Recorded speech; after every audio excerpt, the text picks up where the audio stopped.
Hi, this is Mariel Watt, archivist and curator at the 390th Memorial Museum, and this tutorial is going to focus on our missions database. This database was created to allow you to search information about each of the missions flown by the 390th. If you've explored our personnel database, the missions database is actually of a much simpler construction. Each mission is recorded in the database, which let me give you some examples.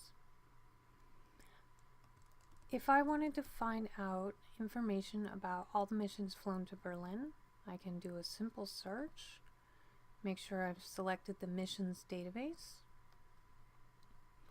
and I can see that there are 17 records associated with missions to Berlin.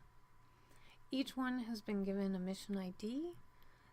This number is based on the order of missions carried out by the 390th, starting with their first mission all the way to their last one. They flew over 300 missions. You will also see a date for the mission and, of course, a target. If I wanted to see all of the missions, I can actually type in a star, which you can do anywhere on Argus to get all records. You might not want to do that in some places, though. It could be a lot. But for this database, you can see there are 308 records total about missions. Now, if I open one of these mission records, I'm going to see that many of them will contain a mission synopsis. We've been adding these slowly. Most of these mission synopses are based on the story of the 390th, which is a book published by our veterans.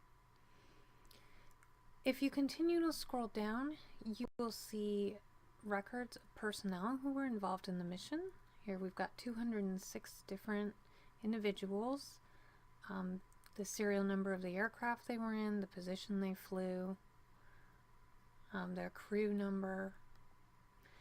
If you look at the Aircraft Details tab, you can see the serial number, an aircraft name, if there's a nickname given by the crew, a squadron associated with that aircraft, and, if available, a small history of that aircraft, which generally will include information like date of manufacture, places that aircraft was assigned to, sometimes the ultimate fate of that aircraft. In this case, it crashed into Lake Constance. I hope this has been helpful in showing you how to use our missions database. Thank you for watching.